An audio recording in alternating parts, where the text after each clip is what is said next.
Assalamualaikum warahmatullahi wabarakatuh. Relaxing ourselves on the weekend at the lagoon. Everybody, good afternoon. Welcome to the international webinar by Kelas Kreatif Indonesia with the theme Critical Thinking in English Language Teaching. My name's Yuliani Kusuma Putri from STBA Yaparyaba Bandung, and I'll be hosting today's webinar. As you might have seen from the flyer, today we've got two outstanding speakers who will be giving their presentations about today's topic. But before that, there will be an introduction from the chair of Kelas Kreatif Indonesia, Mr. Dadan. Mr. Dadan is a teacher at Bandung Independent School where he teaches Bahasa Indonesia to non-Indonesian students. He has an extensive experience in teaching English in several secondary schools in Bandung, Indonesia. He is currently involved in several projects concerning teacher professional development, and he has published several book chapters on language pedagogy. His research includes ICT in English language learning. Mr. Dadan, time is yours to give introduction. Hello, thank you very much Ibu Yuliani, Bapak Ibu, thank you very much for registering to the event. And then I believe we already made communication since a couple days ago, maybe yesterday, and then explaining about Kelas Kreatif and what is the follow-up after the event. So basically, let me introduce myself. My name is Dadan, the representative of Kelas Kreatif Indonesia. And allow me to introduce again the information about this community. So Komunitas Pendidik Kelas Kreatif Indonesia, that's the name of our community. And actually this is in Bahasa Indonesia, but I'm going to, let's say, translate in English, yeah. So this Komunitas Pendidik Kelas Kreatif Indonesia is a personal learning community with the members, teachers, and then lecturers, and those who are interested with education. In 2008, established with the name Education Development Project at Bandung International School. And then in 2018, changed into Kelas Kreatif, and in 2020, becoming Komunitas Pendidik Kelas Kreatif Indonesia. So the vision of the community is actually to create the professional development, but in informal ways. So we communicate daily through WhatsApp only. We don't have any other platform where in WhatsApp we share information, and then we share about the professional learning opportunity, and then we discuss and learn and grow together. That's the idea. The expectation at the end, all of the members, we are becoming the lifelong learner. And then, so here are the team of the management team of Kelas Kreatif Indonesia. We have Ibu Isri, we have Ibu Ati. I think many of them already coming to our event today. And we have Pak Asep, Pak Tris, Ibu Nisa, myself, and Pak Belvin, Ibu Pipit, Ibu Tintin, and Ibu Shirley. So basically the team will support all of us in terms of organizing the event and supporting all the educators in the community. And then the writing project, so far we have published, I'm sorry, I'm Sundanese, yeah, between F and P is like really difficult to differentiate. So we have published several books, and then almost all of the books will be already shared for free in the PDF form, and then we are not selling in the commercial purposes. So if you are interested to get some of the PDF files of the book, just contact the admin in the WhatsApp group, okay? And then today, one of the book also will be coming the door prize for the lucky participants, 2 lucky participants. And then public speaking. So every 2 weeks, Wednesday, every 2 weeks, we facilitate public speaking. And I believe public speaking not only applied or useful to those who like usually connect with the people, but also useful for the teachers, which every day we are speaking in front of the students or talking to our colleague or to the parents. So that's why this kind of public speaking activity, we make it as long term. Yeah, so every 2 weeks we will offer one different topic. And Ibu Yuliana today is actually one of the presenters of the public speaking webinars.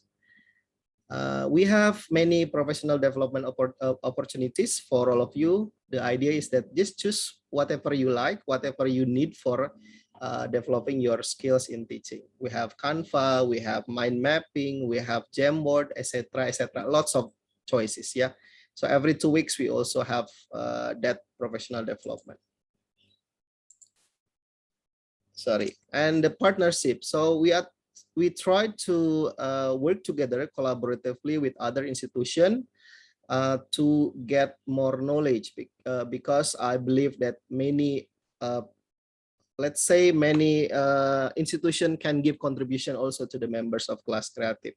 So we collaborate with MGMP, we collaborate with Kelurahan 7, and then with TBI, with other literary organization, with IC, with PSSDM, with DigiPro, with DigiKids, and hopefully with other organization in the future events. We also provide activities for the children of the Kelas Kreatif educators.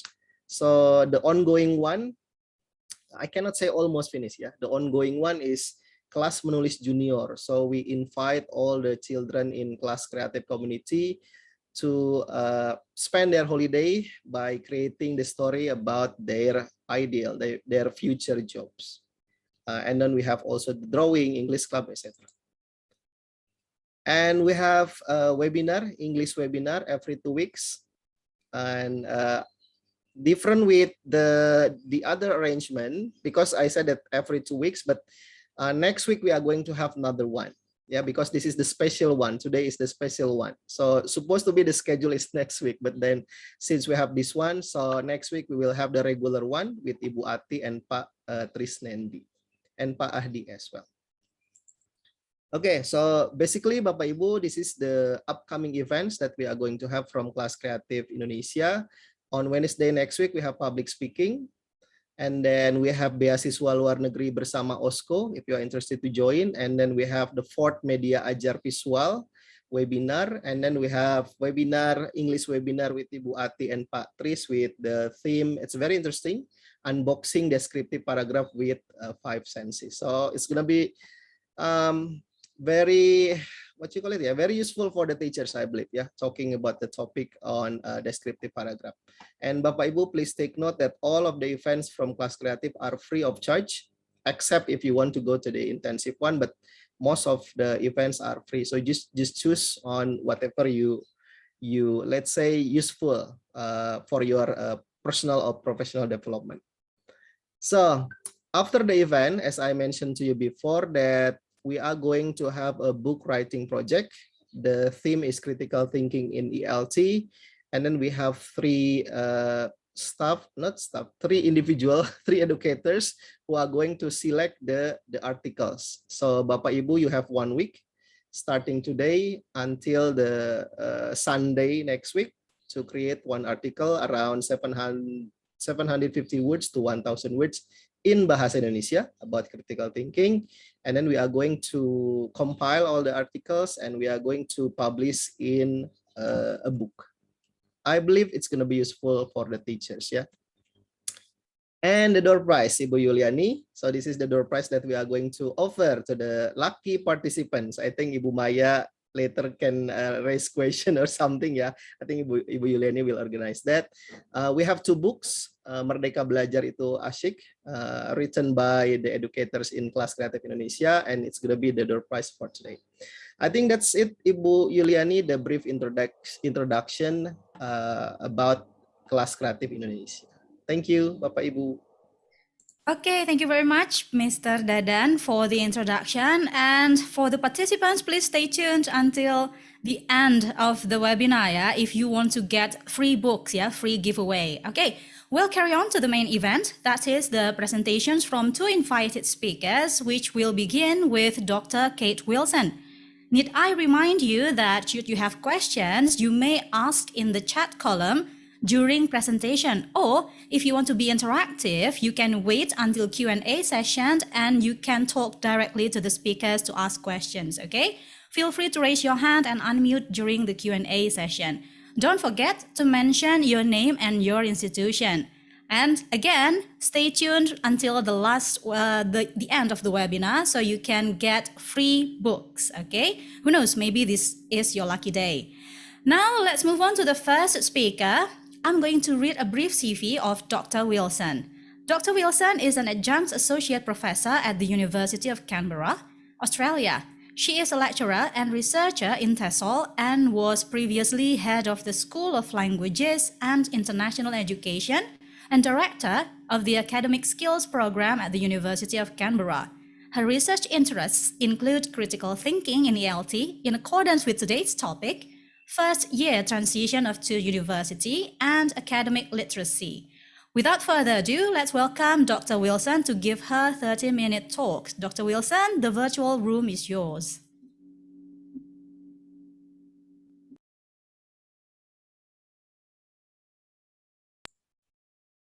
Ibu Maya, is Kate already here? I saw her before. Yes, I saw her name, Jeremy Wilson, under Jeremy Wilson. Yeah. Kate, you need to unmute yourself. Or perhaps she hasn't become the co-host. Mute. She hasn't become a co-host. Okay, I think, I will make her as a co-host. I see. Okay, Kate, all set. That's it. I've got it.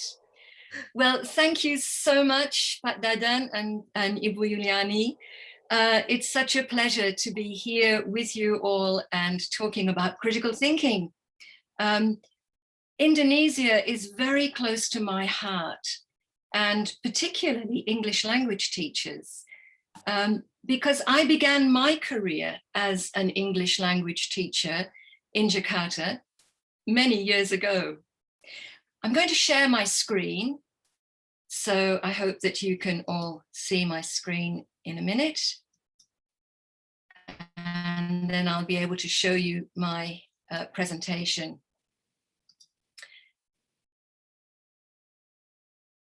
Good. And can you all see my presentation now? Yes, ready. Yes. Great, that's fantastic. I can't see the chat box. Maybe I'll be able to do that later. Okay, so critical thinking in English language teaching. What an important topic.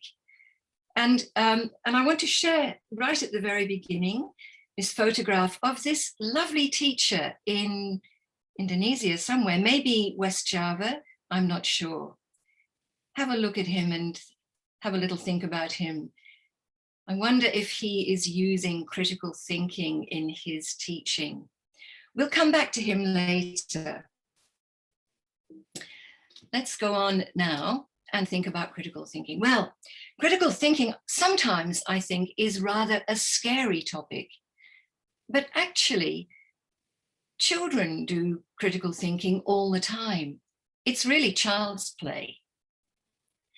And when children are playing, they are solving problems, collaborating together, puzzling through things, creating things, comparing, contrasting, and all the time they're really active and engaged, and they're doing what they want to do. They're personally involved in what they're doing.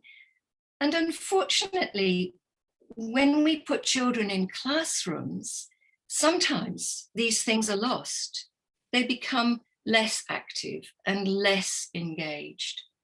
So how can we get our students in our English classes active and engaged, just like children? Well, I think in English language teaching, critical thinking applies in two ways. First of all, of course, we can use English to think about all sorts of topics: pollution, climate change, teenage delinquency, all sorts of topics. But we can also use critical thinking to think about English itself. So when you say to your students, can you think of another way to say you're welcome? Or what's the difference between the past simple and the past continuous? Or why do you really like this song? We're getting them to think about English. Now, in this presentation, I'm going to use Bloom's taxonomy as a structure for the presentation, because I think you already know about Bloom's taxonomy. I think it's specified in the Indonesian curriculum, if I'm not wrong. So you already know about remembering, understanding, applying, analyzing, evaluating, and creating. But how does that work in an English language classroom? Let's think about that. Well, at the most basic level, of course, we've got remembering, and this is what we would call lower order thinking, but it's important because it forms a platform, a basis for students to go on. And in your comments in the registration survey, so many people said vocabulary was a problem. So we use these classroom strategies like repeat after me and copying sentences from the whiteboard, but also vocabulary tests as tools that we can use to get our students involved. And vocabulary, it's so important.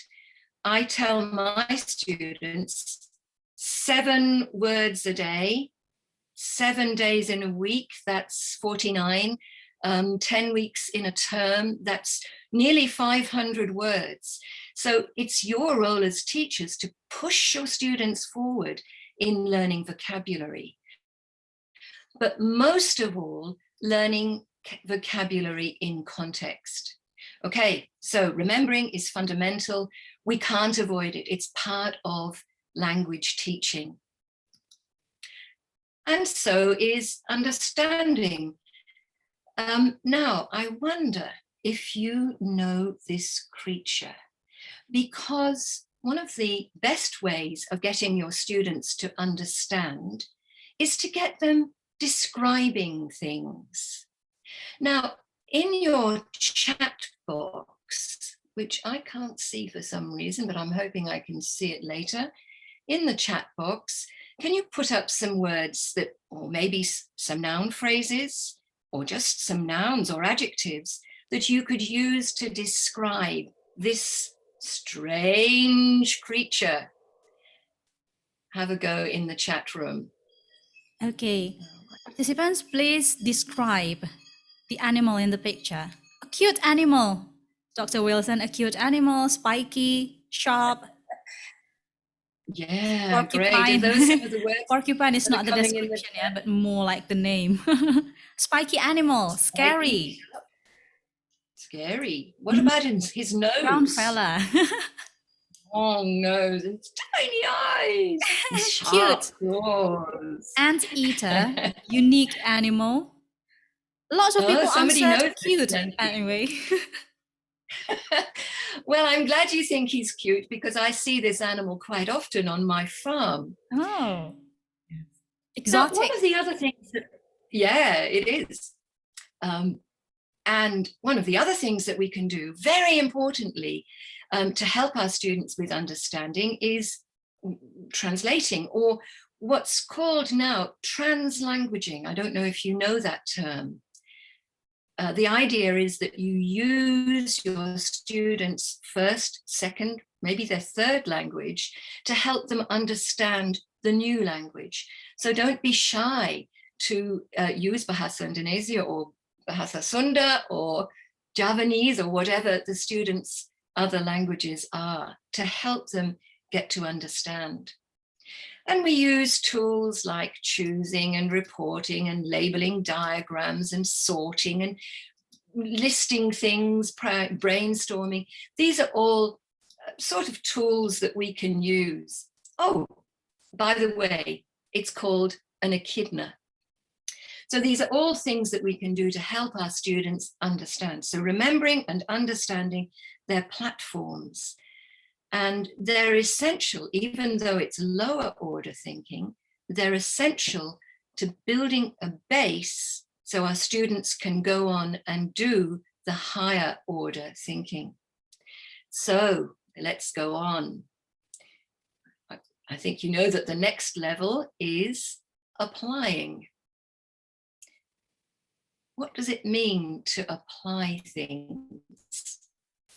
Well, this child is not my grandson, but he looks very much like my grandson. And I gave my grandson this toy. Unfortunately, he's taken it away, so I can't demonstrate it, but he picked up the hammer immediately and went bang, bang, bang on the pegs. He knew exactly how to apply that tool. So when we start applying tools, toys, new apps, we are starting to engage some higher order thinking. And in English language teaching, of course, our students need to be able to apply the grammar rules and the vocabulary and the phrases and the formulaic language that we give them in order to really build up their English language resources.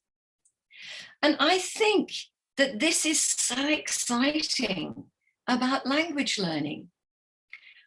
When I arrived in Indonesia, it's a long time ago, I think it was 1974, I started to learn Bahasa Indonesia. Sayang sudah banyak lupa sekarang. But one of the first things that I learned was saya guru bahasa Inggris.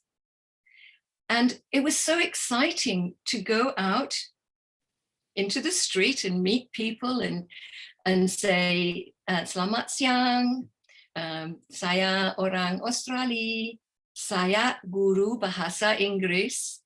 And by trying out and exploring the language, I had so much fun and I built my confidence. And your students can do the same thing. You can give them, for example, you give them a root, a stem for a sentence, like, I'd like a. And then they can go around and make lots of sentences. I'd like a mobile phone. I'd like a pen. I'd like a cup. I'd like a clock, etc., etc. And by applying their new vocabulary, applying their new grammar rules, they can explore and extend and feel that sense of personal connection with the language. Okay, now in English language teaching, more specifically, we can use things like guided writing and dictogloss, which I love, and guided role play as all tools or formats that can help our students apply what they've learned. Okay, onwards and upwards. Next level, analyzing. Ooh, so what are we going to do here? Well, there's so many ways to analyze something. We're looking for cause and effect. Why does something happen? Reasoning. We're looking for compare and contrast. What's similar, what's different? So for example, if you're teaching the future tense and you're teaching, I'm coming on Monday, I'll come on Monday, I'm going to come on Monday. Why are they different? What's similar? Why would you use one instead of the other? Get your students thinking about these questions. Don't just tell them, get them to do the thinking. Problem and solution. Of course, we can think back to that picture that I showed you about pollution before. But most excitingly, in terms of analyzing, I think becoming a text explorer or a text analyst is one of the best things that you can do with your students. Do you know what a haiku is? A haiku, it's a Japanese poem. Here is an example. My garden is full. The red flowers look pretty. Mum will get one now. So a haiku, I don't know if you know, it has 5 syllables, 7 syllables, and then 5 syllables. So here's a little haiku which was created by a schoolgirl. In the chat box, would you like to say how this poem makes you feel? Put up some words for how it makes you feel.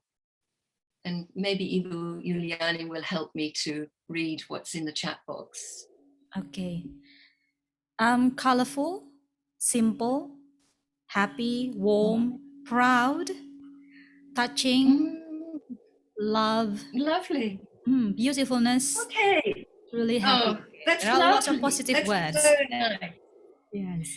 Now, they're similar, aren't they? Warm, touching, lovely, etc. What are some of the words in the poem that make you feel that way? Put them in the chat box.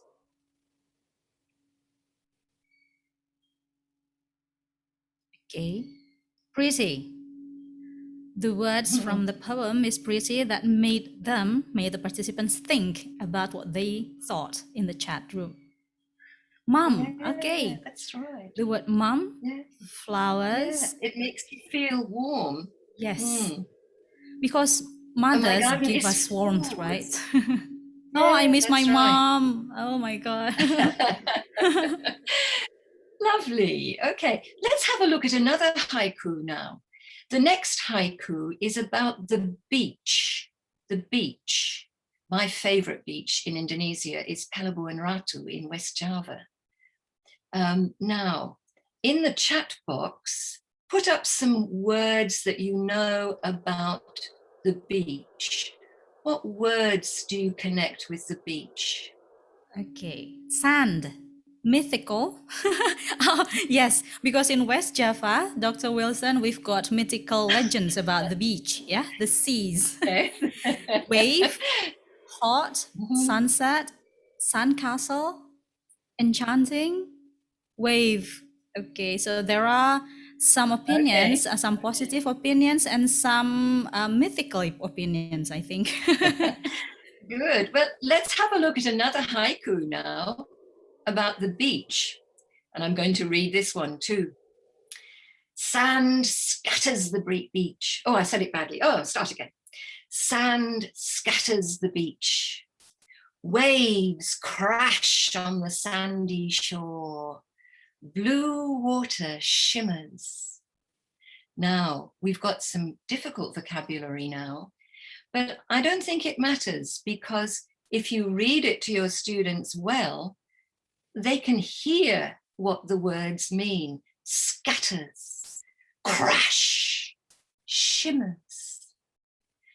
So you can build their vocabulary and help them to understand the poem.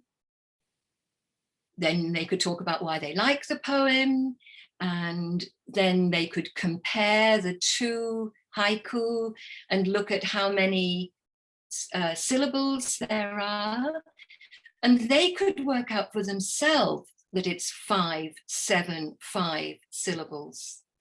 Don't tell them, get them to work it out. And eventually, maybe they can go on to write their own haiku. Here's one that my grandson wrote, not the 3-year-old grandson, the 7-year-old grandson. Here we go. Penguins bashing drums. Polar bears getting angry. Penguin runs to hide. So with some support and some scaffolding, I'm going to come back to that word later, your students can start to create their own haiku. Oops, I've jumped ahead. We're talking about analysis here. We'd better get on. Let's go on to the next level. Evaluating. Well, we've been talking about evaluating the language already, haven't we? What are the good things about this text? And one of the best things that you can do in your English language classes is peer and self-assessment, looking at language with a critical eye. Critical in a positive sense, let's hope. What do I like about the text? Rather than a negative sense, though you could say, how could it be better? But Maya's going to talk about peer and self-assessment later, so I'll leave that to you, Maya. And then we can also evaluate things through the language. Topics like, should school children wear masks?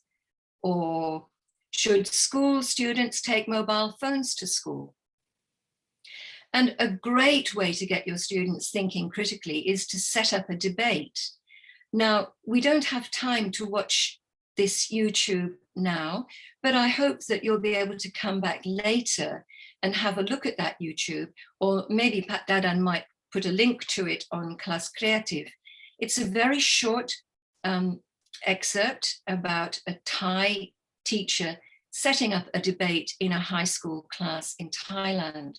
I think you'd find it very useful.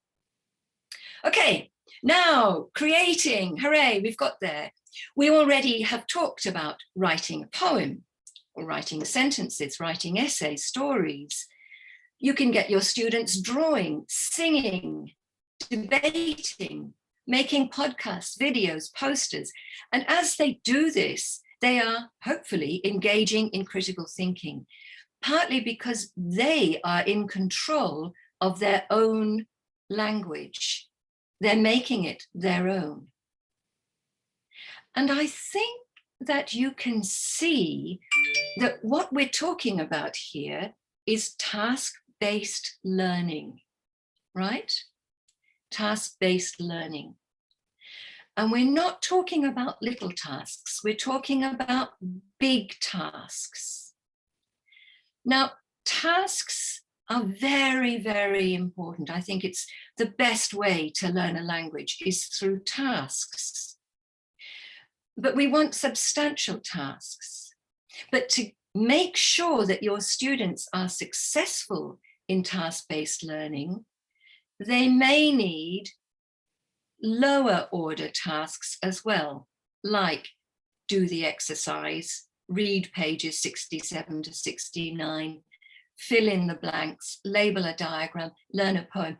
Those are all useful, what I would call little tasks that can build up to bigger tasks like writing a poem or making a video or whatever it is. And those little tasks building up to the big tasks, those little tasks are what we call scaffolding. Scaffolding is so important. And in order for your students to be successful, they need to have knowledge, vocabulary, particularly, as you have mentioned to me, and you can get them to build up their vocabulary through brainstorming and mind mapping and labeling diagrams and so on. You can show them models, like I showed you the model of the haiku poem. Or you could get them to do little tasks like list the good things and the bad things. And so here's an example of task-based learning. It's called Create Your Own Utopia. So I don't know if you know the word utopia. Oh, utopia is the same word in Bahasa Indonesia, I think. Utopia? I'm not sure. A perfect country. So what you're doing is you're getting your students to work in pairs or groups to design their own perfect country. So they're going to need a lot of scaffolding. This is a big task and it's a rather amorphous task. So what the teacher in this YouTube that I've given you here, what she does is, first of all, she brainstorms some social problems. What are some of the problems that we're facing in our society today? And the students come up with crime, poverty, inequality, hunger, etc. And then you tell them, okay, now it's your chance to design a country with no problems, a utopia, a perfect country. So you give them a little map of the island, I mean, just an outline, and you give them a task sheet with some suggestions for the things that they need to think about in designing their perfect country, like what's the country called, what sort of population, what's the climate like, where do people live? And the students will come up with all sorts of great ideas, like, in my country, there are no adults, or in my country, there are no houses, everybody sleeps in trees, or something. And then at the end, they have to present their utopia for the whole class. And students can vote to choose which utopia they would like to live in. Now, in the chat box, could you put up what sort of critical thinking happens in this task? Okay. What part of critical thinking do you think happens when you give the students tasks like this one? You can comment in Remembering, chat box. understanding, analyzing, evaluating. Yes, evaluating, creating. new insight, creating.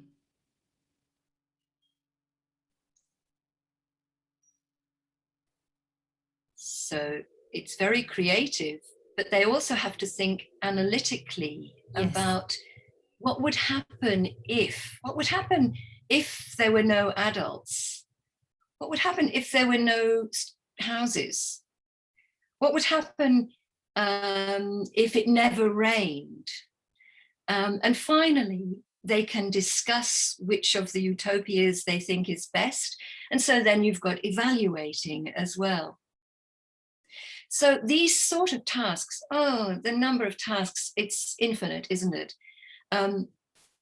Tasks really help students to think critically. Now, a very important part of scaffolding is asking questions. And I think Ibu Maya will talk more about this, so I'm not going to spend long on it. But I want to say, avoid telling as much as possible and ask questions instead. But when Ibu Maya and I did some research on classroom questions in Indonesia, we found that lots of questions were the sort of chorus question. What's the capital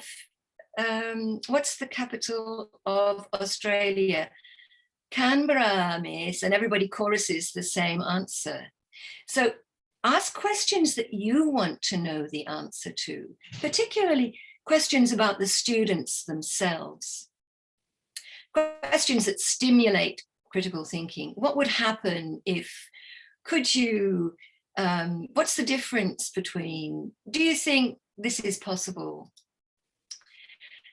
So let's come back to our lovely teacher and think about, is he engaging his students in critical thinking? Well, we don't really know. And I hope it's not one of you, because I don't really want to talk about one of you, but maybe you even know this person. But in the chat box, what do you think he's doing? Is he engaging his students in critical thinking? What do you think? Put up your comments in the chat box. Dr. Wilson, you've got 5 more minutes. Perfect. Okay. Yes, lots of participants answered yes, he is actually engaging his students. Oh yes, one of them also answered he is telling. Ah, yes. Maybe not, seems that the students are repeating. Maybe he asks his students to listen and repeat. Yes, maybe. Okay, so I think he's actually probably telling, and this is obviously a photograph which is posed, isn't it? And one of the little girls is answering his question. She's engaged, but actually she's the one on the front row. And I think if you look at the students on the back row, they're not really engaged. And another thing that makes me think, I'm not sure about this, is because this is a teacher-fronted classroom, isn't it? The students aren't working together. They're not working in pairs or in groups. And I think what he's doing is he's saying there are 3 ways. What do you think are the 3 ways? Instead of saying, well, I think there are 3 ways, but can you think of other ways? Can you think of different ways? What do you think? Rather than telling them his opinion. Well, I'm doing a lot of that myself. So let's just go on now. This is a very important slide. Great thinking routines. Now, it's important because when we're teaching critical thinking, we have to teach our students skills, but we also want them to develop habits or routines of critical thinking. So using things like think, puzzle, explore is a good way of giving them a technique of thinking critically. One of the best ones that I know is strengths, weaknesses, opportunities, and threats. When my husband and I have to make a decision about our farm, we always write down, well, what are the strengths, what are the weaknesses, what are the opportunities, and what are the threats? Or you can use Edward de Bono's 6 thinking hats. And if you don't know about that, I strongly suggest that you Google them. And I also recommend this website from Project Zero. Now, this is a routine called See, Think, Wonder. So in the chat box, what can you see? Put up some words or noun phrases. What can you see? Wildfire, bushfire, forest fire, danger, firefighter. Good, good. And then we can ask our students, what does it make you think? So this time start off with, I think.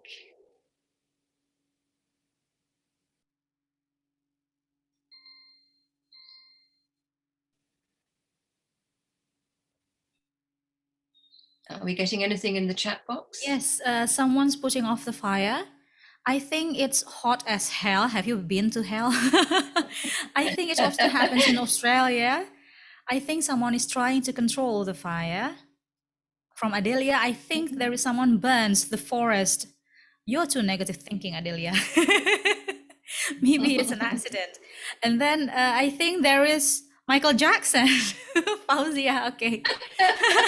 Yeah, because the firefighter just poses like Michael Jackson. I think it's very hot. Okay, I think it is hazardous. A man is a hero. Okay, I think that is a damage. And then I think we can go on to ask the next question. So it's see, think, wonder. What do you wonder? I wonder if, or I wonder whether you can write another sentence with, or it could be I wonder why. Okay. I wonder if people die, animals die. I wonder how it ends. I wonder if I could help him. Okay. I wonder if we Good. can put a stop to this. Yes. And I really like the way that we're getting, I wonder if I can help and if we can put a stop to it, because what I can see is that you're getting personally involved with this. Yes. So this is a very nice technique that you can use online. And so is this. You can engage your students in critical thinking when you're teaching online. Do you agree or disagree? Now, I don't know how to do this. Oh, yes, if you go to your menu bar, you can take a pen and annotate it and draw a line on it. Oops, no, whoops, sorry, back I go. Oh, no, sorry, I jumped. So I think you can take a pencil.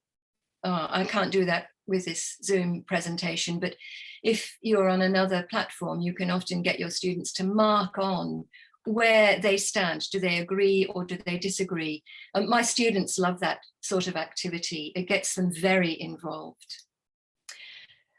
Or we could think, about, now I'm moving on now to thinking about teaching reading, because many of you asked about teaching reading.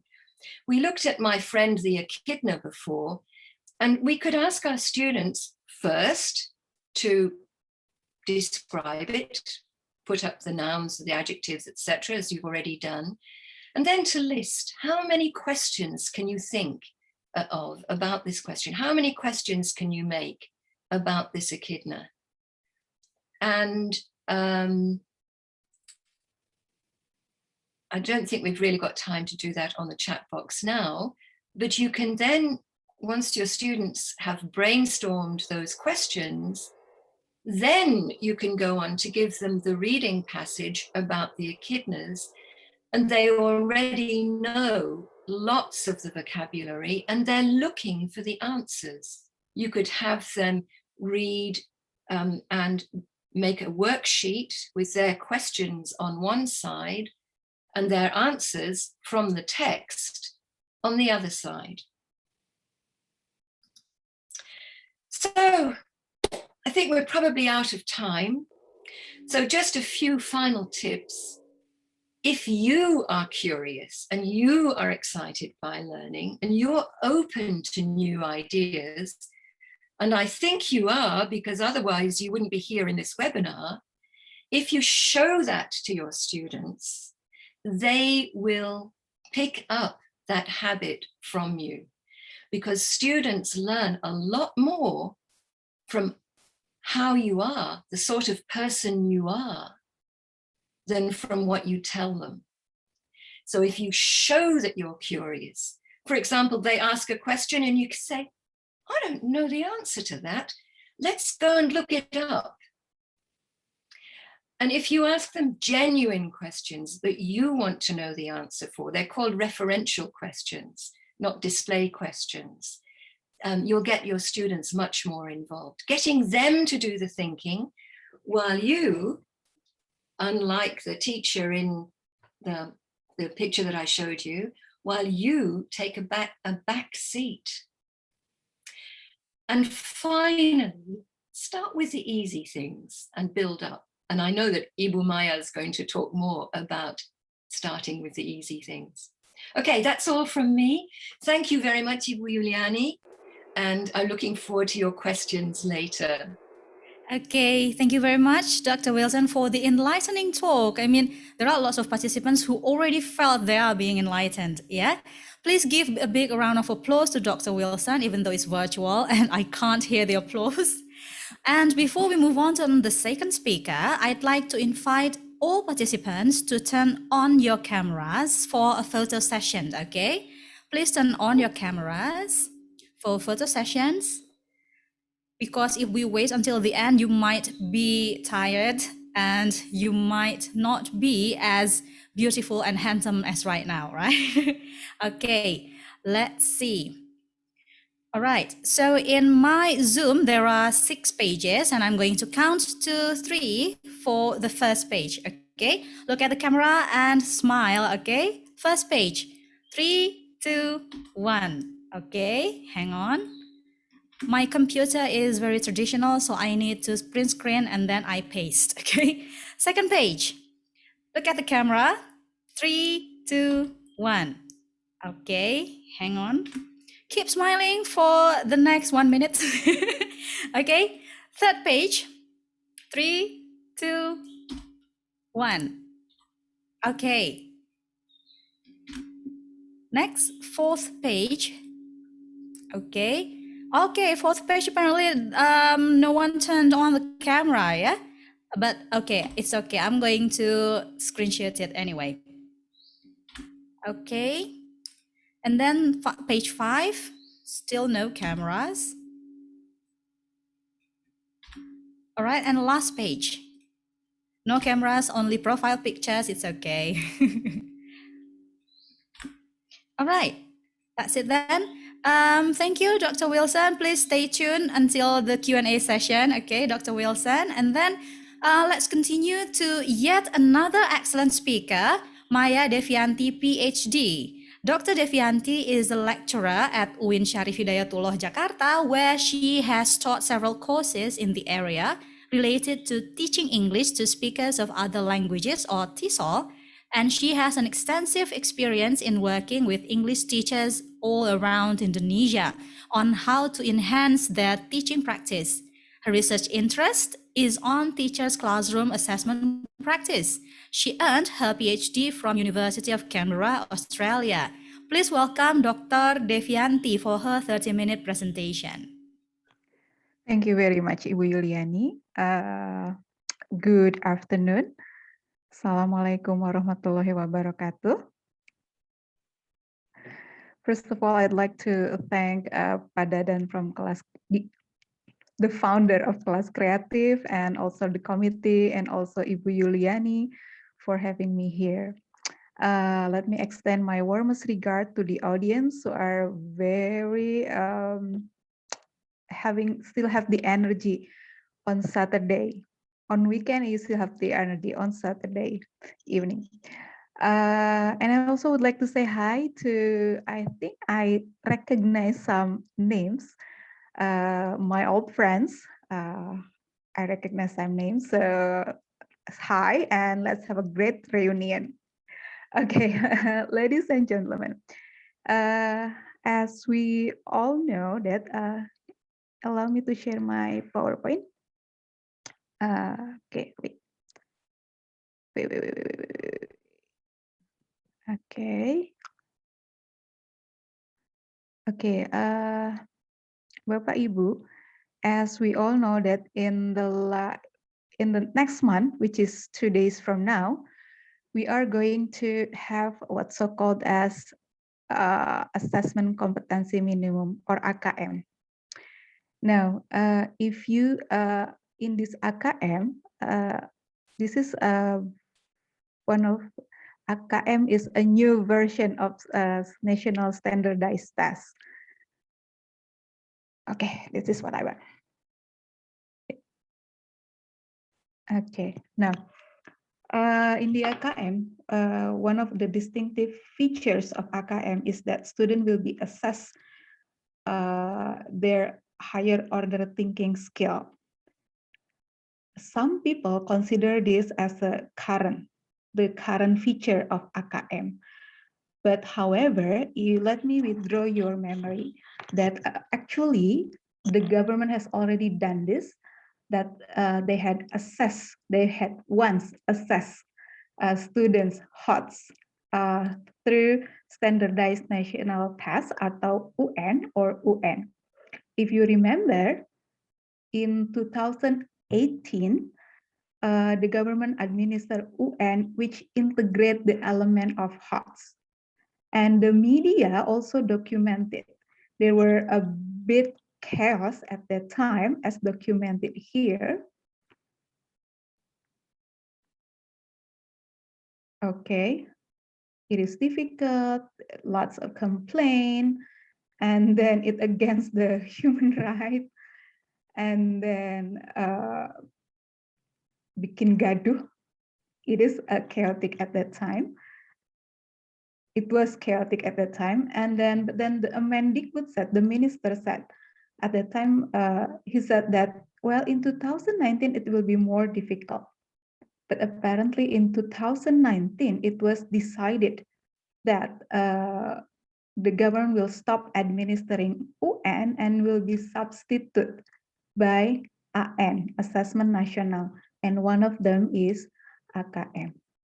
Now, the protest, there's a wave of protest with this UN in 2018, mostly because teachers feel that they are not ready.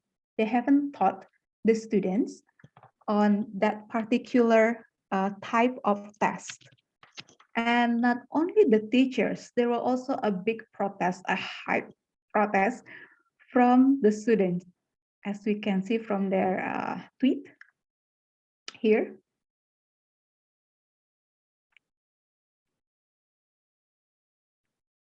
Okay. Now, higher order thinking skill, or HOTS, can be challenging, especially when our culture, which is condition students to think in lower order thinking skill, and also the culture. We usually have lived in this culture. How can we change this culture to this one? I think it also show you the picture. What is the teacher doing? From this culture to this culture, it cannot be shifted easily. Or from this culture, I expect you all to be independent, innovative, critical thinkers who will do exactly as I say. From this culture that students need to be obedient to this culture in learning, it can be challenging. So this is also a hint that improving students' critical thinking can also be challenging. Now, AKM, one of the purpose of AKM, as it has been mentioned before, is to improve students' critical thinking. Now, let us see the connection between critical thinking and assessment. Yes, assessment has a potential role to improve critical thinking. If you think of it like when you teach and then you assess when we teach, and then we assess the students, and then we get the evidence of students learning.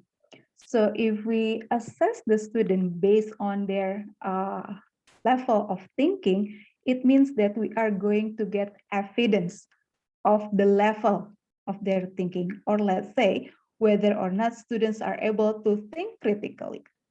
And then this evidence will then need to be followed up. If you are a teacher, perhaps, for example, when you see that your students have not yet understand the learning materials that you give, perhaps you will reteach. Or if you see they are already better, good at it, and then you take 2 steps forward, for example. So that's how critical thinking, assessment, and teaching connected with each other. That's why assessment is a potential means to improve students' critical thinking. Nonetheless, so in 2018, there was a big chaos, as I said. But then today, as we are going to encounter the test next month, everybody was getting ready for that. There was no protest, and teachers accept that and prepare the students. Unfortunately, they still prepare students to face AKM in the way that they taught the students when they face UN.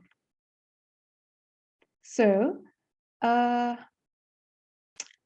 they rehearse the test so that student will be able to answer the test. But that is not the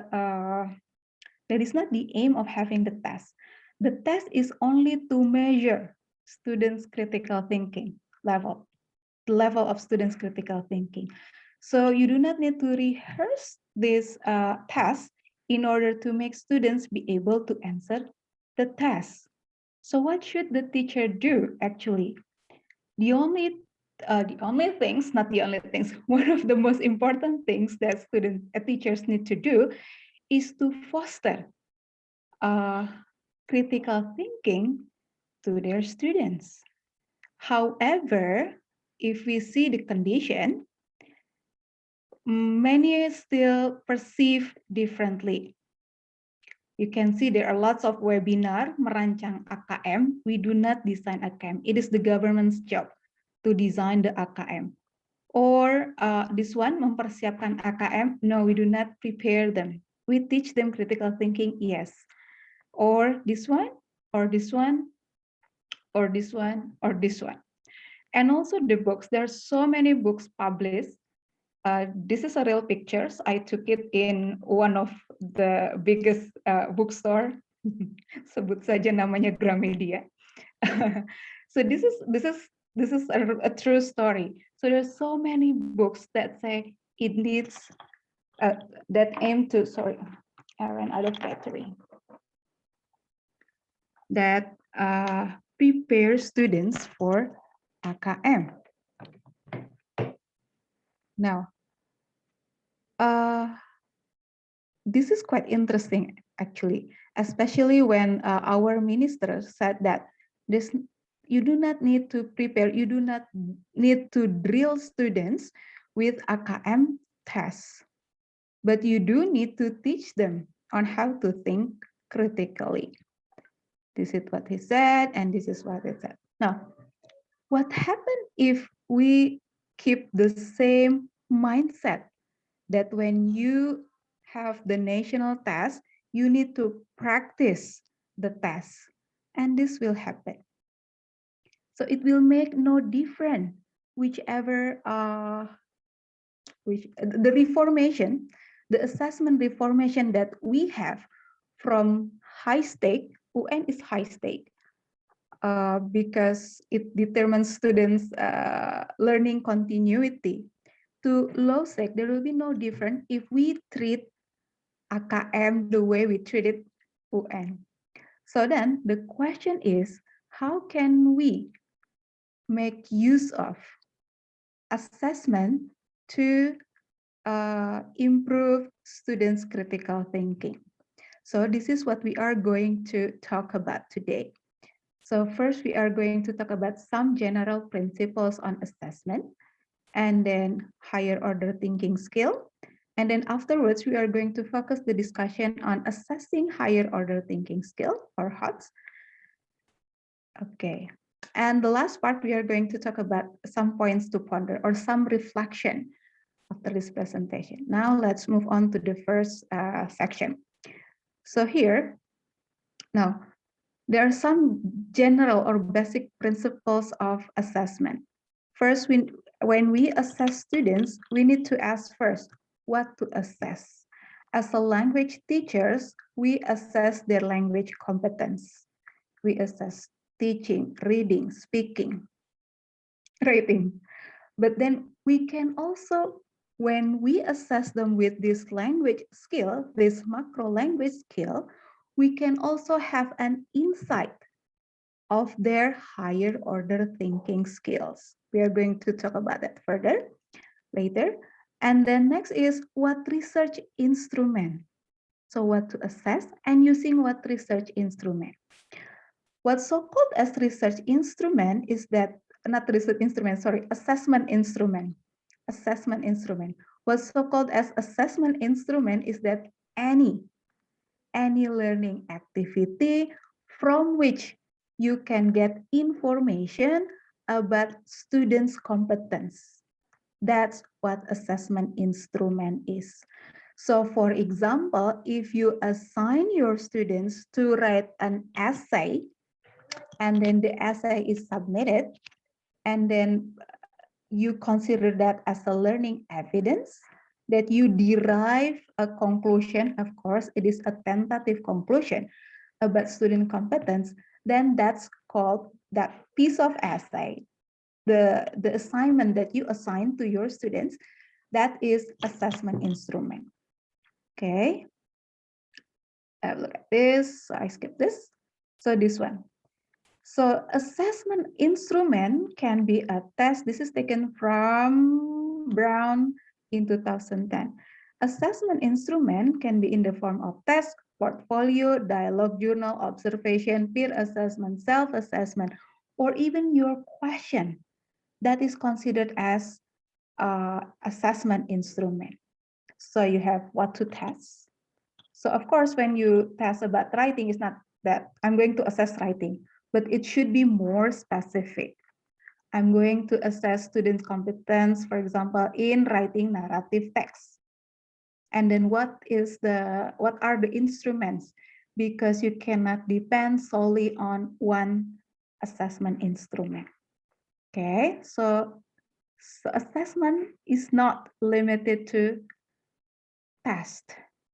Okay, and then the next one is criteria.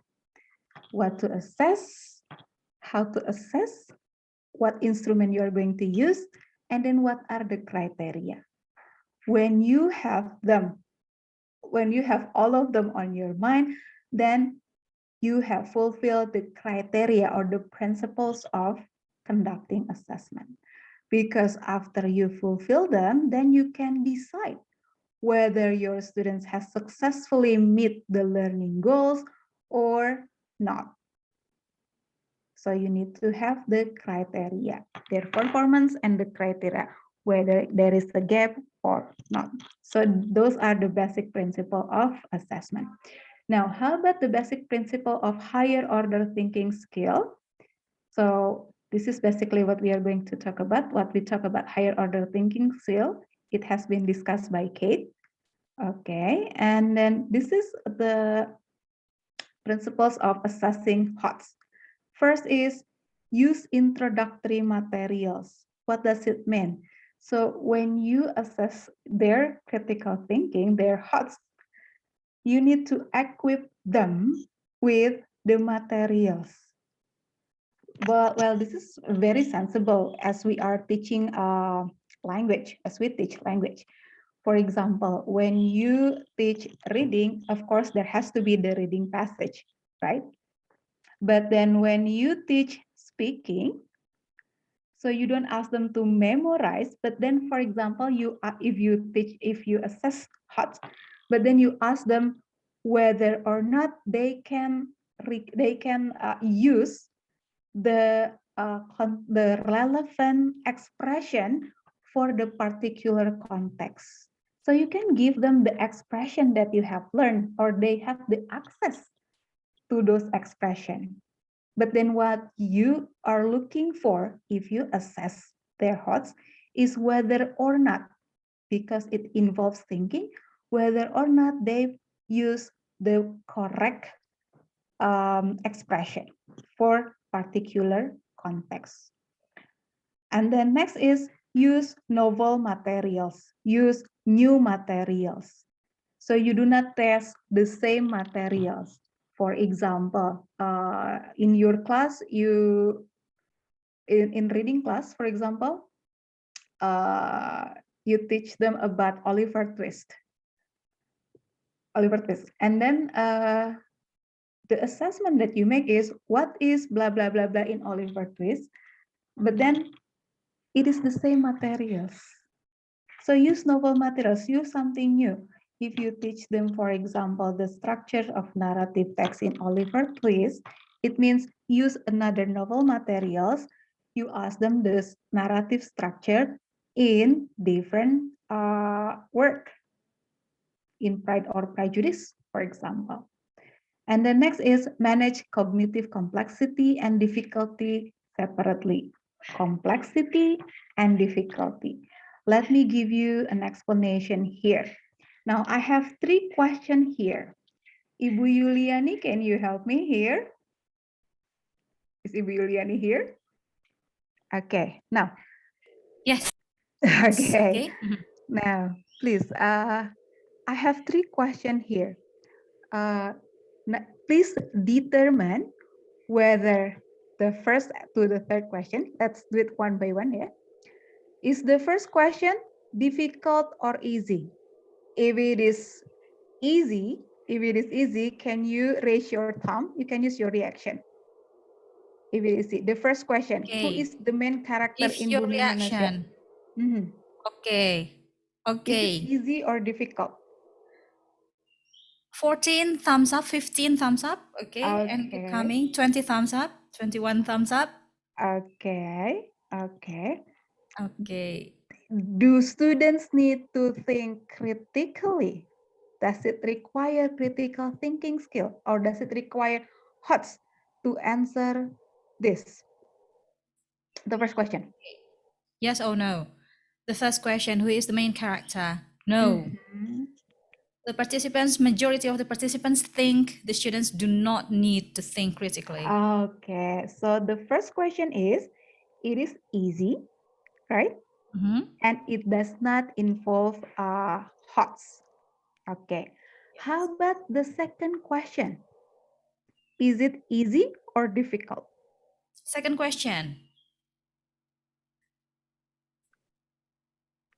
Difficult. Okay, starting to get difficult, is it?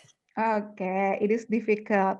Do students need to use their HOTS in answer this, or lots is actually enough? Yes. Most of them answered students need to use HOTS. Okay. The third question, is it easy or difficult question? Name all characters in Siti Nurbaya. Easy. All of them answer easy. You can simply Google it, yeah? Okay. Does it involve HOTS to answer this question? No. No. Okay, very good. So Hmm. the first question is, this is an easy question. So this is recall. You can just recall. Even when you only scan the novel, this is from Pramudia, yeah? You can easily answer the question. How about number two? Well, number two is actually easy. Actually, this is an easy question because they feel sorry for Snow White, for example. But then it involves HOTS, because when you answer this question, you need to analyze the book again or the story again, and then you come up with the story and you come up with the answer. Okay, so in terms of, this is not complex and this is not difficult, the first question. The second question, this is complex, but it is easy. And the third question, it is not complex, it does not require HOTS, but it is difficult. It's a book.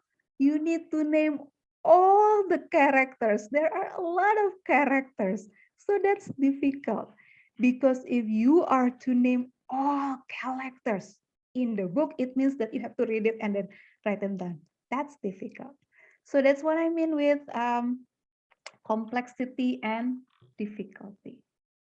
Now, I remember that when Kate and I was in Medan, do you remember, Kate?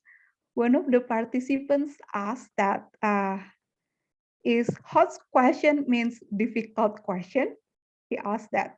So it is not always like that, because complexity and difficulty are two different things. Okay, next. I have another question for you. Now, there are two passages here. This is students' work. There are two students who write an essay. In your opinion, which essay is better and why? Okay. I give you 2 hours to answer the question. Okay. Which is better and why? You may use the chat box. Yep. Still reading, maybe, Dr. Devianti. Still reading the Okay. two Is passages. it belum? Which one is better? 1 or 2?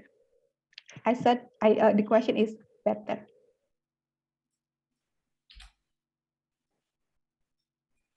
Okay.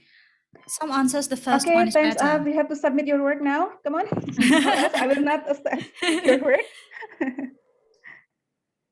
Okay. Okay, so all of them answer the first one is better. The The first first student. one is better. Okay, the first one is better. Next question. Why? I said Why the why. first one is better? Okay, from Dewi Arya, because the student did analyzing by comparing those instruments. And then others respond. Okay, the complexity of the vocabulary. Okay, authenticity. Authenticity. Okay. So And the which one is first not one, authentic? yes, the first one, according to Yuke, gives clear description, coherence and unity, according to Rina. Okay. And then from Ms. Wantri, both have got different types of text. The first one is full of comparison, while the second one is more about description. Okay. Okay. Now, in terms of language learning, it is easy that we said the first one is better. You mentioned earlier it's about cohesion, cohesive organization, and so on and so forth. But then in terms of their HOTS, their higher order thinking skill, they are quite similar. So their ability to analyze and make comparison between two things are actually quite similar. It's not that big difference. But then in terms of language competence, number one is much better. Now, sometimes as we are language teacher, it is quite complicated to determine whether they are not able to answer because of their competence or they actually lack of critical thinking. But what I'm trying to say here is that those are almost two different things. Okay, next. Okay, now we are talking about assessing HOTS. Now, assessing HOTS, let's begin with analyzing. There are several assessment instruments, the instrument that you use to assess students' higher order thinking skill. Now, the first one is questioning.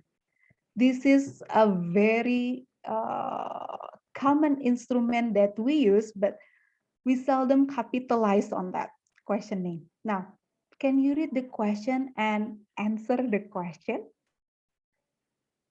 Billy's mother has 5 children. The first one, Lala. The second one, Lele. The third, Lily. The fourth, Lolo. And what was the fifth child name? Could you please write them down on the chat box? Billy, Lulu.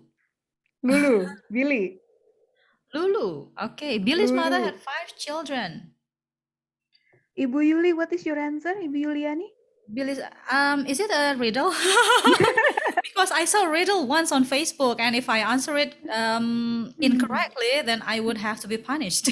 Oh, yeah. Billy's mother had 5 children. The first was named Lala, the second was Lele, the third was named Lily, the fourth was named Lolo. What was the fifth child named?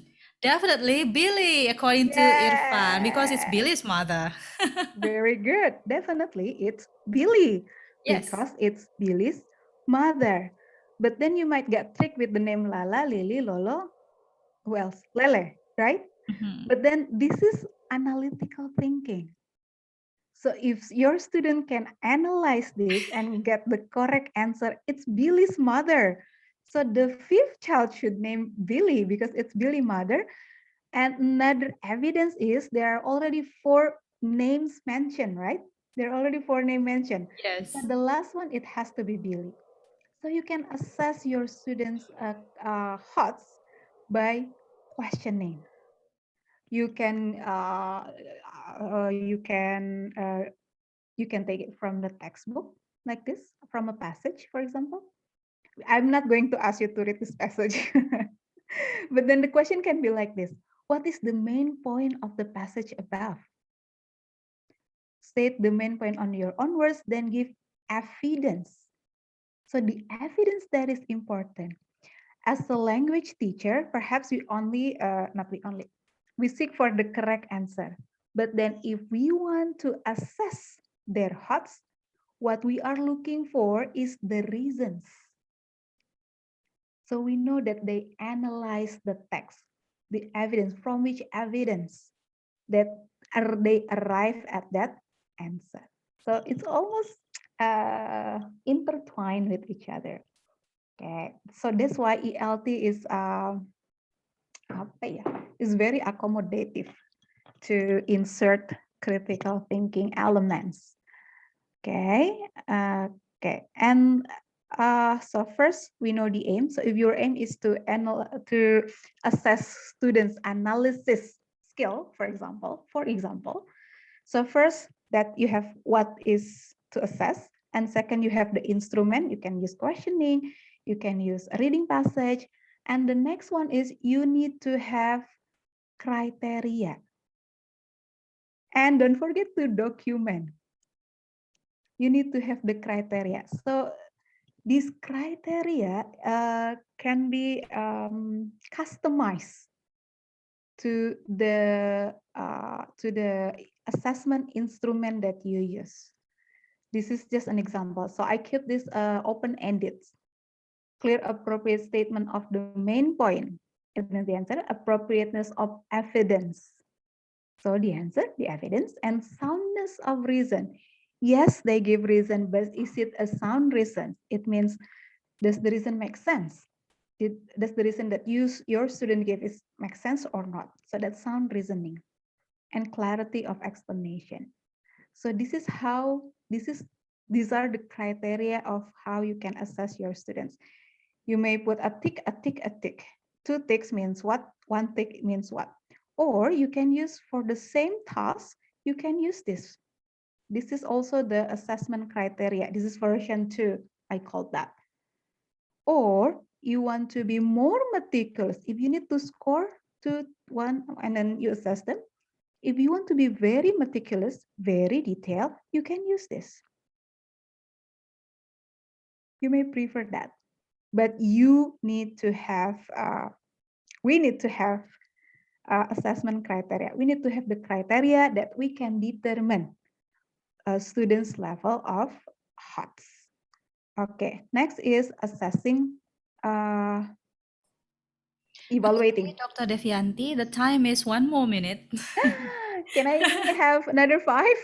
Yeah, okay, but maybe the Q&A session will be reduced. Okay, go Okay. ahead. Okay, I will run.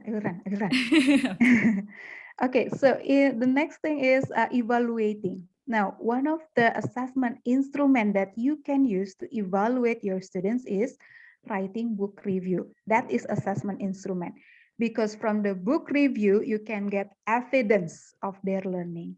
So evaluating comes with this. Of course not, is it fiction or non-fiction? That does not assess your students' thoughts. But then this question, how many stars do you give this book? This is evaluating. What is your reasoning? So you ask your students to evaluate the book. Of course, again, we need to have a set of criteria to determine whether their thoughts, sorry. Another one is peer assessment. So peer assessment, simply put, is to assess, peer assessing their peers' work. Haha, there's so many peers' work. Now, what is important here, so in peer assessment, you cannot just say, okay, now this is your friend's work, please check. No. But then for peer assessment, again, this is assessment. You need to have criteria. So students know what they need to do. And then you can pick their thoughts on the comment that they give. Is it a yes or no? What is the comment here? Because blah, blah, blah. So they evaluate. This is the evaluation. This is an insight where you can see their thoughts. Okay, this is the criteria, and this is one is creating. So creating one of the activities in creating to assess this level of skill is to write an alternate ending of a story. For example, you ask them to write an alternative ending for Snow White, for example. And then another activity is you can ask them to write a storyboard. That is creating, to create something new. And then you can assess them. What is the most important here is that it's not about is this criteria. Saya jadi nggak fokus, Bu Yuli. This criteria. First is accurately connected integrated information from original sources to support creation. Does it really connect it with the original sources? And then there's an evidence here, and then soundness of reason. So when they create something new, for example, let's say, what is the story? Let's say Snow White. Snow White is happy ending. You may create different story. For example, Snow White become a soldier so that he becomes strong, for example. Okay, and the last one, this is the last one. So beside those activities, for example, the example is if you want to assess, what I gave you is, if you want to assess evaluation, you can use book review. But then actually there are several assessment instruments that you can use the whole scale, the whole HOTS. That is self-assessment. In self-assessment, you ask them to analyze their own work, and then you ask them to decide whether they are already in line with the criteria. This is evaluating. And then after that, if you ask them to rewrite, for example, this is an essay, it means that is creating. Okay, so self-assessment can include all hot skills.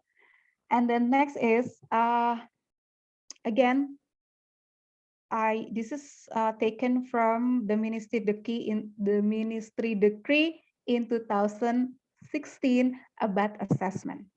If you can see here, this is the aim of ujian nasional. This is more or less similar to AKM. What I'm trying to say here is that actually there's no big difference between UN and AKM in terms of its purpose on paper, but then how it is implemented. If teachers know this, if teachers understand the decree, and then when it is not on the right track, you can actually comment or anything. So you know this, okay? And this is the last one. So thinking is a skill. So drilling them with tests will not improve their critical thinking. And my last slide is thank you. Thank you very much. Thank you for your attention. Semoga bermanfaat. Assalamualaikum warahmatullahi wabarakatuh. Waalaikumsalam warahmatullahi wabarakatuh. Thank you very much, Dr. Devianti, for excellent presentation with involving the participants, by involving all participants so we don't get sleepy. Okay, so before we go to Q&A session, I would like to remind you, Pak Dadan said that we will discuss about the writing project after this event, and you may stay for 5 to 10 minutes in Zoom. The discussion will be in Bahasa Indonesia and it will be recorded. If you can't join, you will get the recorded version, okay? All right, now we've come to Q&A session. Apparently there have been many questions in the chat column and I'm going to read the question one after another. The first question is for Dr. Wilson. From Rina Husnaini Febrianti from Depok. Okay, Dr. Wilson, how do we assess the critical thinking descriptors such as remembering, understanding, applying, analyzing, evaluating, and creating? Would you mind to share the scoring rubrics to assess it, for examples pertaining to writing skills? Thank you. Well, that's a very big question. And I think that Ibu Maya has done a very good job of answering that. Remembering and understanding are not HOTS.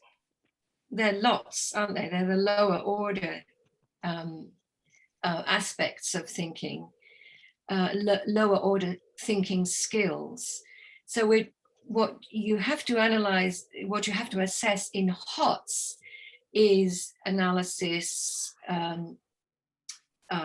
evaluating and creating. And I think the rubrics that Ibu Maya shared are probably very, very, very helpful. And you can develop others using those as a model. Maybe Ibu Maya would like to say more. Okay, what was the question again? Sorry, could you please repeat? How do we assess the critical thinking descriptors, remembering, understanding, applying, and so forth? And she would like to know the example of scoring rubrics to assess. Okay, so what we aim for is HOTS, higher order thinking skill here. So for remembering, I think as Kate has already mentioned and explained in her presentation that for remembering, it's quite easy. If your students can answer the question correctly regarding the display question, for example, if we have a passage, Tony lives in Jakarta, and then the question is, who lives in Jakarta? Tono. That is remembering. So you do not need a criteria for that. But then if for higher order thinking skill, of course, it's related to the question, right, Kate? It's really related to the question. It's really relate to the assessment instrument that you use, and then you can set up the assessment criteria. So you cannot, it is not fixed, as I mentioned in the presentation, that this criteria is customized to the task itself. I hope that answers your question. So a different assessment instrument will have different assessment criteria. Okay, so teachers do not, there has no fixed rubrics, yeah, Bu Maya? We can create our own rubrics, is that correct? Yeah, it is Hmm. customized to the assessment instrument. Okay, all right, thank you. Next question from Ms. Nurhayati to Ibu Maya. Who will make the AKM questions, Ibu Maya? Who will make the AKM question? It's the government. Government, okay. All right, so that's answered, yeah?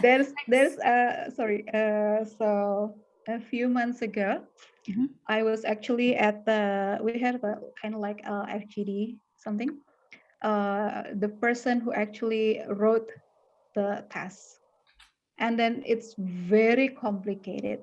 So he explained the way how the test was created, and it's very complicated. Now, I mean, like I myself, for a teacher, for example, if I'm going to write a test with multiple choice, that's very difficult because you need to measure many things. You need to measure if it is a multiple choice, you need to be sure that your question or the answer is not leading, that the curves is a perfect curve bell, for example. So if your student answer the question all correctly, it means it's not a good test. So, and it's also, first it needs to be valid, it needs to be reliable, and it needs to be practical.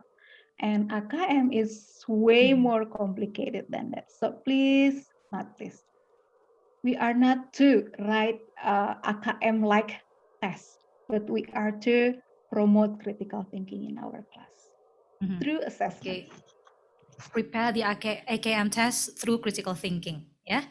Okay, all right. Next question for Dr. Wilson from Ms. Hapsari. It seems that applying and creating are almost the same. Do you mind giving example of the difference? Applying and creating are similar. Would you like to explain the difference, Dr. Wilson? Yes, I think you're absolutely right there, because when you are applying what you know, you're creating. And every time we make new sentences in the language, we are both applying and creating. So I think probably what is meant in Bloom's taxonomy is that applying is at a simpler, lower level, whereas creating is doing something bigger. Do you remember I talked about big tasks and little tasks?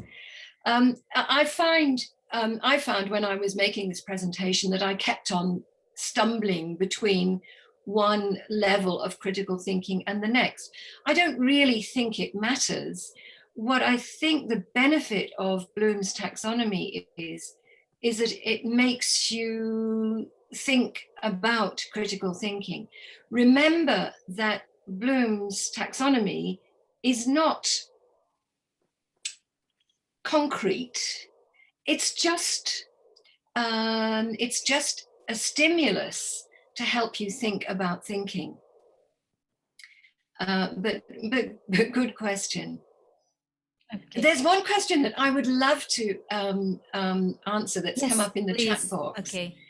Which was from someone in Purwakarta, I think, about teaching in remote areas. And I think this is such an interesting question. I've just read an article, I think it was in Teflon, I can't remember. Anyway, I read an article recently written about teaching English on a little tiny island off Flores, a very remote island, where all the people are involved in growing vegetables and fishing. There was no tourism, no international contact. So very difficult when you're teaching in a remote area to make English important. And So what I would really like to say to you who are teaching in remote areas is try to make your classes relevant to your students' own needs, own lives. So get them talking and reading and thinking about their families, their island, the environment, um, even fishing and growing vegetables. There's so much critical thinking that you can do about growing vegetables. I do it all the time, and fishing. So make your classes relevant to your students' own lives. And I think that's the best starting point. Maybe Ibu Maya has something better to say. Yes. So assessing critical thinking or inserting critical thinking to our teaching, I don't think that's confined to whether you are in a private school or in a public school or in a Remote areas. remote area or in a big city. So it does not it is not confined to that. You can always insert that to your teaching. For example, as Kate mentioned earlier, if you are in remote area, let's say you are at the villages where all students' parents are farmers, you can ask your students, for example, they ask just a simple question: why do this farmer grow lettuce instead of carrot, for example? So those sort of question is actually initiate students' critical thinking, the why question. Or for example, from a passage, Tono lives in Jakarta. Instead of ask, where does Tono live? You can ask, do you think Tono like living in Jakarta? Perhaps your student will answer, no, it's too hot, for example, or something like that. Yeah. So it is not confined to that. Yes? And you know, there are so many resources on the internet. So if you've got the internet, you're made. So if you can ask your students, what problems do your parents face in growing rice or in catching fish? And when they start to talk about their problems, then you can go to the internet and start to find some of the answers. And you know, and then that gets the students starting to think. So yeah, we're so lucky these days. Okay. And that answer also answered Mr. Muntaza's question about other ways to trigger the students' critical thinking without using text. So you can actually use anything surrounding the children, yeah? Anything in the environment. Okay. All right. For Yes. next question, hang on. For both, actually, from Miss Dia. I know that my teaching style is old-fashioned. She said that her teaching style is old-fashioned, and she would like to try to make her students achieve something about. Hang on, they must make blog by themselves for learning procedure. Perhaps they can't get what I mean, so they just keep silent to do. And she must wait a week to make them ask that her task is asked for being hard or easy. So her question is how to make them respond fast after they thought they hadn't been able to do the task. How to I have the answer. How to encourage students to ask and to tell that the task is too hard for them. Go ahead, Dr. Wilson. The answer is in one word: scaffolding. Yes. Scaffolding. Yes. Okay. So your students can do the most difficult task as long as you give them easy steps to build up to do the big task. And when they can then do the big task, wow, that's fantastic. So great idea to get them to do a blog, but do they know what a blog is? Can you show them how to actually create a blog? Can you give them some models of some other other students' blogs, not difficult models, but little models that they can imitate. What do you think, Ibu Maya? Oh, I think many things, Kate. So the first one is that we need to tailor this to formative assessment somehow. So first, you need to set up a good example of successful learning. So you show them, so this is a good blog, for example. And then after that, so first you give them some materials, you expose them, and then you give them some criteria. So the more specific information that you give them, the better they understand. So that's the first, because they may not ask question because I don't know if you are Sundanese. Kate will not understand this. In Sundanese, we have this term, telir-lir acan. Do you know the term telir-lir acan? So when someone explains something, you don't even feel confused because you are too confused. You don't even know what to ask because you don't know anything. You don't know anything. I You don't know thought what to that was ask. called bingung. Bingung. You don't even feel bingung because you are too bingung.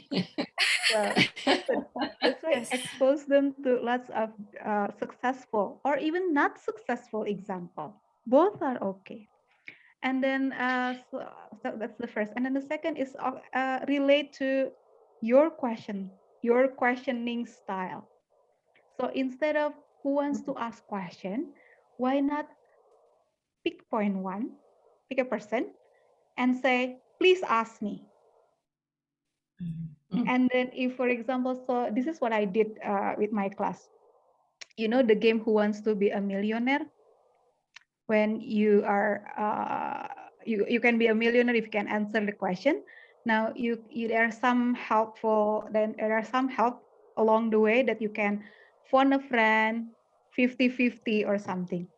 So this is what I did. So I asked the student and I said, if you don't know the answer, you may choose whether you select 50-50, it means I give them a hint to the answer, or phone a friend. So they need to pick one person to answer the question.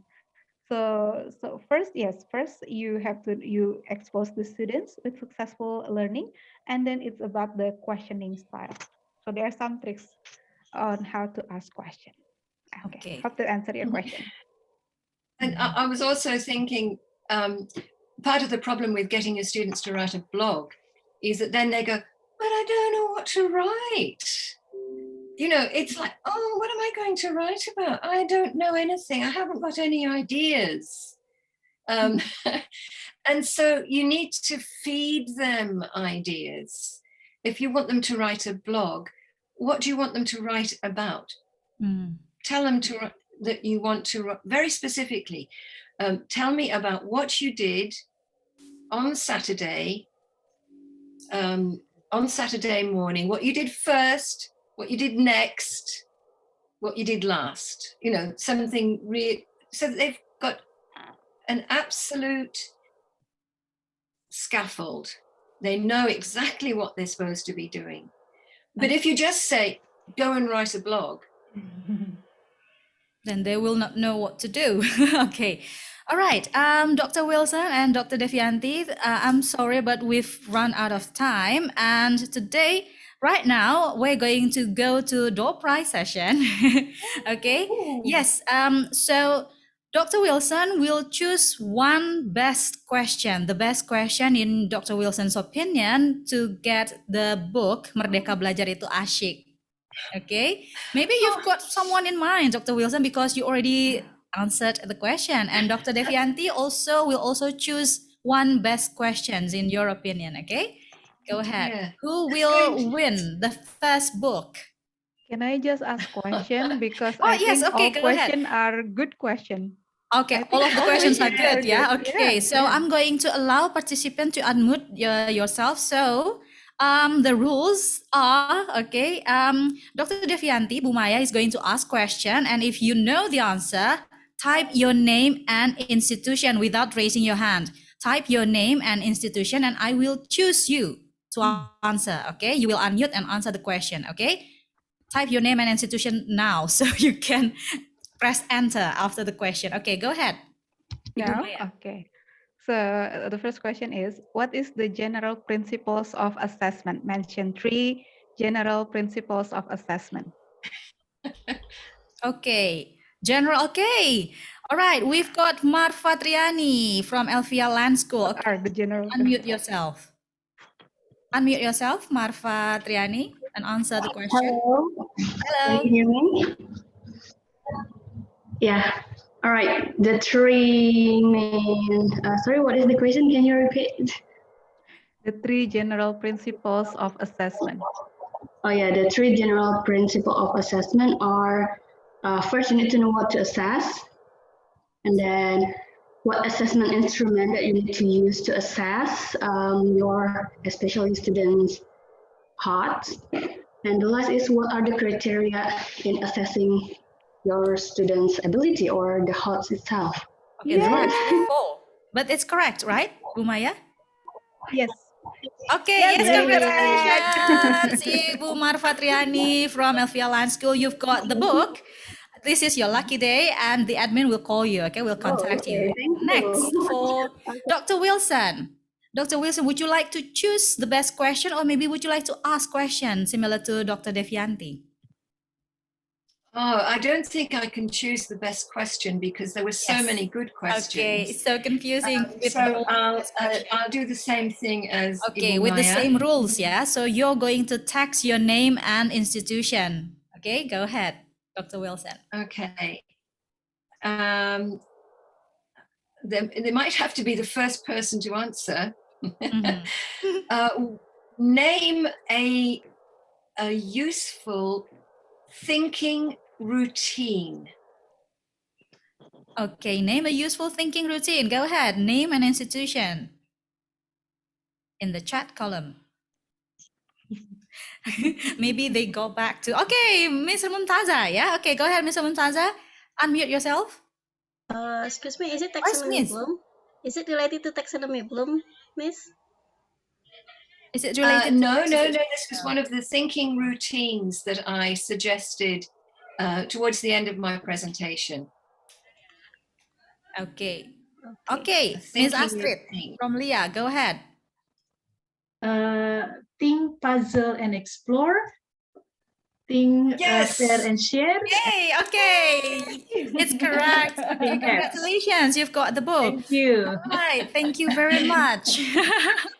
Thank you very much, Dr. Wilson and Dr. Devianti, for giving us enlightenment with your presentation regarding English language teaching, critical thinking in ELT. Okay. I'm very sorry to tell you that we've come to the end of this international webinar by Kelas Kreatif Indonesia, and it is our greatest hope that you be enlightened by today's speaker and you be able to implement critical thinking in your classroom. And lastly, I'd like to thank Kelas Kreatif Indonesia for entrusting me as today's host. I would also like to express my gratitude to excellent participants for your enthusiasms.